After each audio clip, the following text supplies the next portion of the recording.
Selamat petang, salam sejahtera. Ini satu pendedahan dan pengakuan daripada SPRM yang pastinya mengejutkan. Parti pembangkang Perikatan Nasional yang menyerang tak habis-habis terhadap Tiong King Sing selepas Tiong King Sing mendedahkan ada rasuah berlaku di KLIA. Ada yang menuduh Tiong King Sing menerjah tanpa mengikut tata cara yang betul. Namun demikian, Azam Baki, Ketua Peserah Jaya SPRM, mendedahkan maklumat yang paling kita tunggu-tunggu, yang pastinya mengejutkan ramai pihak. Yaitu, menurut Azam Baki, memang sebahagian tugas menteri untuk bongkar rasuah. Memang ini yang kita tunggu-tunggu. Kita mahu menteri yang bukan saja membenci rasuah, tetapi turut membongkar rasuah. Karena saya pikir menteri lah yang paling banyak maklumat berkaitan rasuah. Ialah kan ia melibatkan banyak budget. Jadi, mana-mana orang yang cuba-cuba nak memberi rasuah, nak meminta rasuah, menteri boleh bongkar dan melaporkan kepada SPRM. Saya pikir ini satu perkara yang harus kita sokong. Dan tidak salahnya kalau ada undang-undang dibuat supaya menteri-menteri ini dilindungi selepas mendedahkan berlaku rasuah dalam kementerian mereka. Contoh dia, kalau ada kontraktor kah, tender kah, atau apa sekalipun yang tiba-tiba mahu meminta rasuah atau mau memberi rasuah kepada menteri, menteri harus dan wajib melaporkan SPRM dengan segera. Dan menteri-menteri ini seharusnya dilindungi oleh satu akta, khususnya akta SPRM, supaya menteri-menteri ini lebih berani mendedahkan rasuah yang berlaku, ketidakbetulan yang tidak berlaku, dan salah guna kuasa yang berlaku. Jadi kita setuju dan kita sokong, kita suka apabila Azam Baki mengatakan memang sebahagian tugas menteri untuk bongkar rasuah. Apa pendapat anda semua? Adakah anda setuju dengan saya? Adakah anda juga sependapat dengan saya? Ketua Suruhanjaya SPRM Tan Sri Azam Baki menyifatkan pembongkaran gejala rasuah oleh beberapa menteri sejak belakangan ini satu tanggungjawab murni untuk mencegah rasuah. Beliau berkata, tidak menjadi isu sekiranya menteri mengeluarkan kenyataan berhubung kes rasuah membabitkan agensi penguatkuasa. Katanya, beliau juga mengambil positif berhubung pendedahan berkenan. Ini yang kita suka. Sepatutnya begini. Bukannya menteri harus dikecam pula. Menteri harus dipuji apabila menteri mendedahkan ketidakbetulan, ketidaktentuan atau salah guna kuasa atau rasuah yang berlaku di Malaysia. Tapi yang saya hairan, menteri laporkan, menteri pula yang dikecam, menteri pula yang diserang. Apa nak jadi macam tu? Tapi kita suka apabila Azam Baki sendiri kata, beliau mengambil positif berhubung pendedahan berkenan. Tiada hal untuk mereka memberi kenyataan mengenai aktiviti rasuah. Kerana sebagai menteri, ia tanggungjawab mereka untuk mencegah rasuah, kata beliau. Tidak menjadi masalah dan kita juga mengambil ia secara positif. Hari ini, Menteri Dalam Negeri Datuk Seri Saifuddin Nasution Ismail dalam satu sidang akhbar mendedahkan seorang pegawai Jabatan Pendaftaran Negeri JPN dipercayai meminta sejumlah wang bagi kelulusan permohonan warga negara dan berkata, ia sudah diserahkan kepada SPRM untuk tindakan lanjut. Kami selalu tular di media sosial kekecohan di lapangan terbang antarabangsa KLIA apabila Menteri Pelancongan Seni dan Budaya Datuk Seri Tiong King Sing didakwa menceroboh masuk Dewan Ketibaan Antarabangsa selepas seorang pelawat China tidak dibenarkan masuk ke negara ini oleh Jabatan Immigration. Menteri berkenaan kemudian mendakwa ada amalan membabitkan Jabatan Immigration dalam mengurus proses ketibaan warga asing di KLIA. Ada amalan rasuah membabitkan Jabatan Immigration, kata beliau. Sekian dulu untuk kali ini. Jangan lupa ikuti terus ulasan dalam channel ini. Tekan butang subscribe. Kita jumpa lagi. Bye-bye. Selamat malam, salam sejahtera. Terima kasih karena bersama dengan saya di Nazilin Unity Channel. Seorang Datuk Seri memohon kes rasuah RM 15 juta berkaitan Kementerian Dalam Negeri digugurkan. Wah, ini betul-betul mengejutkan lah kan. Bayangkan kes rasuah 15 juta ringgit berkaitan KDN mahu digugurkan, dipohon supaya digugurkan. Apapun yang macam ni kan, banyak kali kita dengar orang-orang tertentu berusaha supaya digugurkan kes mereka. Dengan kata lain, tidak mahu supaya dibicarakan. Apa pendapat kamu semua? Kalau saya, pendapat saya tak perlulah digugurkan. Berani kerana benar, takut kerana salah. Macam manapun kalau sudah dibicarakan, kalau Anda tak bersalah, Anda akan tetap menang. Tapi kalau takut-takut, itu yang kita risau. Orang takut biasanya ada isunya. Seorang ahli perniagaan bergelar Datuk Seri memfailkan permohonan agar 4 tuduhan rasuah terhadapnya digugurkan dalam kes yang menyebut nama bekas Menteri Dalam Negeri Hamzah Zainuddin.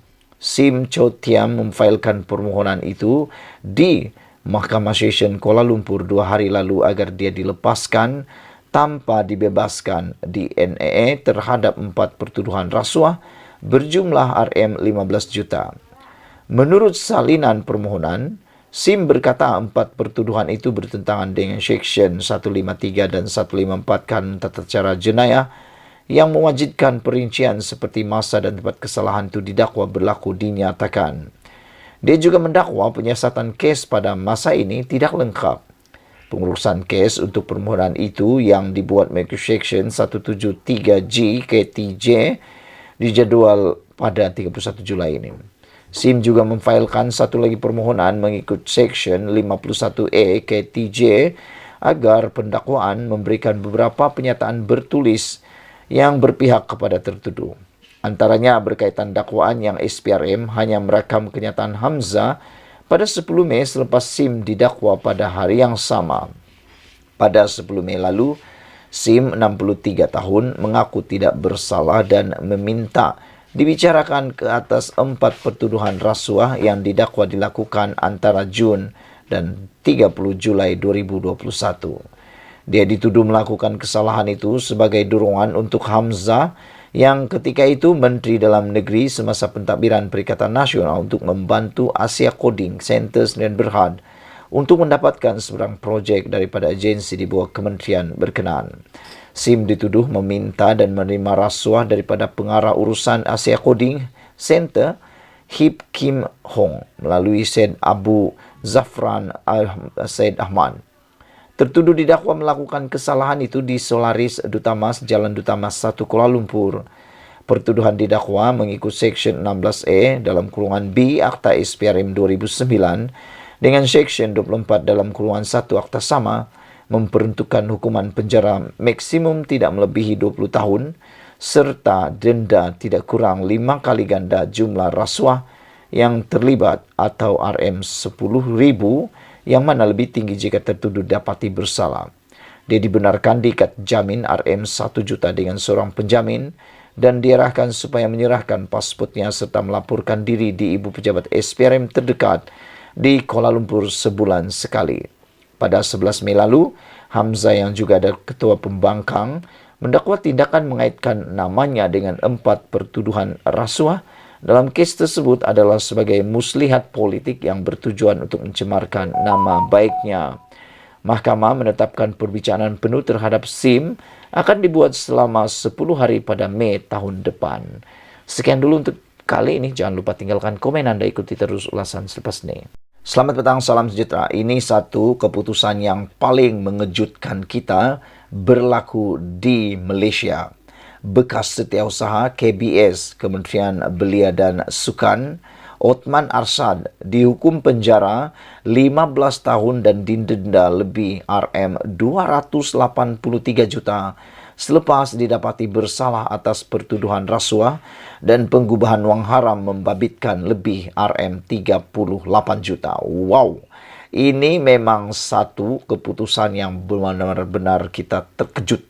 Bayangkan hukuman sudahlah didenda 15 tahun penjara, dia pula dapat denda RM283 juta. Ini mengingatkan saya kepada Najib Tun Razak yang juga telah didenda di penjara 12 tahun dengan denda 210 juta. Makna kata, bekas setiausaha Kementerian Belia Sukan ini lebih hebat daripada hukuman Najib. menerima bahana lebih besar daripada Najib. Penjara 15 tahun dan denda Rm283 juta. Kalau tak mampu bayar, pastilah. Tak mampu bayar 283 juta ini, pastilah beliau akan perlu menggantikan uang ini dengan nilai penjara. Tapi saya pikir ini satu hukuman yang amat-amat bagus. Kenapa? Supaya memberikan peningkatan ketakutan kepada semua orang untuk melakukan kesalahan jenayah, khususnya menerima rasuah. Hukuman yang setimpal, hukuman berat seperti ini, memang kita tunggu-tunggu. Ianya bukan saja dapat menginsafkan pesalah, tetapi juga akan menimbulkan ketakutan kepada semua yang mahu cuba-cuba melakukan jenayah rasuah. Bekas Setiausaha Bahagian Keuangan Kementerian Belia dan Sukan, Othman Arsyad, dihukum penjara 15 tahun dan didenda Rm283 juta selepas didapati bersalah atas pertuduhan rasuah dan pengubahan wang haram membabitkan lebih Rm38 juta. Mahkamah Session di Kuala Lumpur hari ini mensabitkannya atas 96 pertuduhan bagi kesalahan yang didakwa berlaku antara 2012 dan 2015. Othman didakwa atas 32 pertuduhan salah guna kuasa dan mengemukakan tuntutan palsu membabitkan Rm38.4 juta. Wow! Bayangkan, salah guna kuasa dan tuntutan palsu 38.4 juta. Ini melibatkan 17 pertuduhan mengikut Seksyen 18E Akta SPRM 2009 atas dakwaan mengemukakan tuntutan palsu, manakala baki 15 pertuduhan adalah berhubung salah guna kuasa di bawah Seksyen 23 dalam kurungan 1 akta yang sama. Lelaki berusia 64 tahun itu turut didakwa atas 64 pertuduhan pengubahan wang haram yang didakwa menerima Rm16.623.000 hasil daripada aktiviti menyalahi undang-undang melalui cek yang dimasukkan ke dalam akaun Maybank, RHB dan CMB milik beliau. Othman dituduh melakukan kesalahan salah guna kuasa dan tuntutan palsu di Pejabat Majlis Sukan Negara MSN Kompleks Sukan Negara Bukit Jalil di Kuala Lumpur antara 28 Februari 2012 dan 18 November 2015. Dia juga didakwa melakukan kesalahan pengubahan wang haram antara 7 Mac 2012 dan 11 Disember 2015. Bagaimanapun, Hakim Kamruddin Kamsun membenarkan Othman yang diwakili Peguam Rafiq Rashid Ali menangguhkan pelaksanaan hukuman itu. Saudara-saudara sekalian, kita bersetujulah dengan hukuman berat dan setimpal ini kerana ianya akan dapat membuatkan orang yang mau cuba-cuba salah guna kuasa, membuat tuntutan palsu, membuat rasuah akan bergetar dan berfikir lebih daripada 1 juta kali sebelum melakukan kesalahan ini. Apa pendapat kamu semua? Sila tinggalkan komen Anda, ikuti terus ulasan dan pendedahan selepas ini. Selamat datang, salam sejahtera. Terima kasih karena bersama dengan saya di Nazilin Unity Channel. Isu yang berkaitan dengan KLIA dan pendedahan wujudnya rasuah di pintu masuk Malaysia ini menjadi perdebatan besar dalam kalangan netizen. Ada yang kata ianya hanya dibuat-buat, ada yang kata ianya tidak benar. Tapi akhirnya SPRM pada petang ini tampil mendedahkan maklumat yang paling ditunggu-tunggu rakyat Malaysia, paling mengejutkan kita juga. Apabila SPRM sudah pun mengenal pasti ejen yang minta rasuah RM18,000 di KLIA. Ini satu perbuatan yang kita memang kecam. Kita semua boleh katakan perkara ini, perbuatan ini, meminta rasuah 18,000 di KLIA ini satu perbuatan yang jijik dan memualkan. Manakan tidak, ianya melibatkan kedaulatan negara, melibatkan imej negara, dan paling penting melibatkan maruah negara. Bayangkan kalau nama negara kita disebarkan kerana keburukan meminta rasuah itu. Bayangkan kalaulah itu melibatkan pelancong dan tersebar pula nama negara kononnya meminta rasuah, ianya akan menyebabkan kerangan nila setitik rosak susu sebelanga. Dengan pendedahan ini, SPRM akan membuat tangkapan atau tidak, kita berdoalah ianya berjalan dengan lancar. Namun, menjadi persoalan kita, siapa ejen yang meminta rasuah 18.000 itu di KLIA? Suruhanjaya Pencegahan Rasuah Malaysia SPRM sudah mengenal pasti individu yang dipercayai menjadi ejen membawa masuk warga China semasa insiden kekecohan di lapangan terbang KLIA baru-baru ini. Ketua Pesuruhjaya Tan Sri Azam Baki berkata, beliau tidak menolak ejen yang meminta suapan sebanyak 18.000 itu masih berada di dalam negara. Beliau berkata pihaknya sedang giat memburunya dan suspek juga dipercayai bekerja dengan sebuah syarikat menguruskan kemasukan pelancong yang bertempat dalam premis KLIA. Jadi rupa-rupanya ini identiti orang yang bertanggung jawab, dalang yang bertanggung jawab meminta suapan RM18.000 di KLIA itu. Menurut sumber ini, orang ini atau suspek ini dipercayai bekerja dalam sebuah syarikat menguruskan kemasukan pelancong yang bertempat dalam premis KLIA. Beliau juga berkata syarikat ejen pelancongan tersebut dipercayai telah beroperasi di dalam premis KLIA sejak 2017 bagi menguruskan tiket kapal terbang dan makan minum kepada kumpulan pelancong yang hadir ke Malaysia. SPRM mengesaki ejen yang menguruskan kemasukan warga China tersebut juga adalah dari negara China kerana menggunakan bahasa mereka sendiri dan berhubung secara WeChat. Sehubungan itu, SPRM sedang berusaha keras untuk memburu ejen tersebut yang dipercayai masih berada di dalam negara. Namun, pelancong wanita China yang menimbulkan kekecohan semasa ingin masuk ke negara ini telah pulang kembali ke negaranya bersama seorang rakan senegara, katanya dalam satu sidang akhbar pada Rabu. Beliau berkata demikian selepas program pemantapan rakan strategik media SPRM 2023 dan Majlis Pelancaran Aplikasi TikTok SPRM. Mengulas lanjut, Azam Baki berkata, SPRM tidak mempunyai kuasa untuk menahan kepulangan pelancong wanita China tersebut ke negaranya kerana ia bukan suspek untuk kes yang berlaku. Namun begitu, beliau berkata wanita China itu telah diambil keterangan sebagai saksi berhubung kejadian tersebut sebelum berlepas pulang. Menurut beliau, selain wanita itu yang dipercayai mahu masuk ke negara ini sebagai pelancong, sekurang-kurangnya 14 orang termasuk seorang menteri telah diambil keterangan oleh SPRM. Selain itu, tegas beliau, SPRM akan meneliti semula prosedur dan tata cara daripada pihak Jabatan Immigration berhubung kelulusan masuk ke Malaysia. Jelas beliau, semua perkara perlu diambil kira dan disiasat berhubung insiden yang berlaku di KLIA itu. SPRM juga akan menyiasat syarikat ejen pelancongan yang beroperasi di dalam premis KLIA. Kita tidak boleh membuat andaian terlebih awal atau terlalu awal berhubung kejadian ini kerana SPM perlu melakukan siasatan secara adil dan profesional. Selain isu governance, SPRM juga perlu melihat jika terdapat pelanggaran peraturan atau tidak semasa insiden tersebut, ujarnya. Sekian dulu untuk kali ini. Jangan lupa tinggalkan komen Anda, ikuti terus ulasan selepas ini. Selamat petang, salam sejahtera. Terima kasih kerana bersama dengan saya di Nazili Nudity Channel tanpa dijangka-jangka.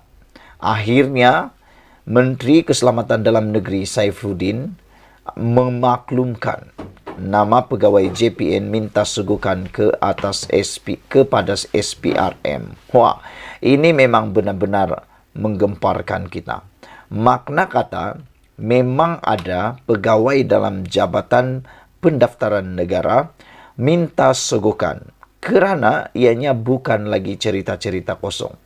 Ini mungkin yang paling orang takuti terhadap kepimpinan Anwar Ibrahim, yang mana ramai kata, termasuklah Tun Mahathir kata Anwar Ibrahim tak boleh jadi Perdana Menteri, tak akan jadi Perdana Menteri, akan jadi Perdana Menteri ke tepi, kata beliau.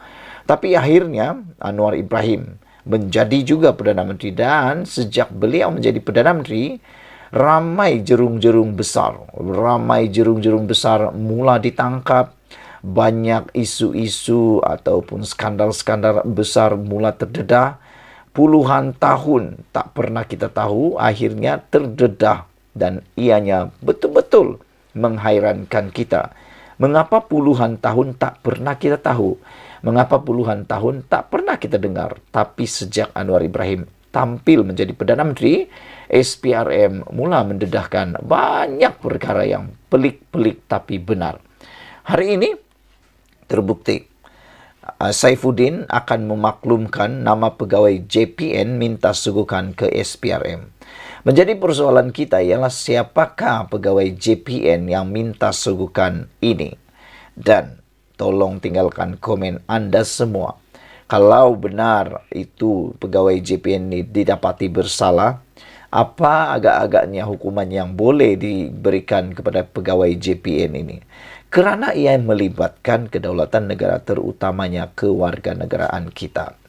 Menteri Dalam Negeri Saifuddin Nasution Ismail hari ini berkata, dia akan memaklumkan sendiri kepada Ketua Pesuruhjaya SPRM Azam Baki mengenai nama pegawai Jabatan Pendaftaran Negara JPN yang dipercayai meminta sejumlah wang bagi kelulusan permohonan warga negara. Saifuddin berkata, pegawai terbabit dikenal pasti selepas dia menerima aduan yang dibuat secara terus kepadanya. Hari ini, saya akan serahkan nama kepada Tan Sri Azam Baki untuk bantu beliau buat siasatan selanjutnya atau seterusnya, kata Saifuddin pada sidang media selepas mesyuarat kabinet di Kementerian Dalam Negeri hari ini. Isnin lalu, Perdana Menteri Anwar Ibrahim semasa Perhimpunan Bulanan Warga Jabatan Perdana Menteri dipetik sebagai berkata, dua agensi di bawah Kementerian Dalam Negeri iaitu Jabatan Immigration dan JPN sedang disiasat berhubung amalan rasuah dan salah guna kuasa dalam kalangan pegawainya. Katanya dia menerima maklumat ada unsur salah guna kuasa di JPN apabila proses untuk mendapatkan sijil warga negara dikenakan bayaran. Ditanya jika tindakan dalaman telah diambil terhadap pegawai berkenaan, Saifuddin berkata lebih banyak maklumat akan didedahkan selepas nama mereka diserahkan. Wah, memang kita tunggu-tunggulah apakah maklumat yang akan didedahkan selepas nama pegawai-pegawai JPN ini yang menerima atau meminta suguhkan didedahkan. Saudara-saudara, jadi kita bersyukurlah kerana Anwar Ibrahim dan SPRM sekarang begitu giat mendedahkan perkara pelik-pelik tapi benar-benar berlaku. Ikuti terus ulasan selepas ini.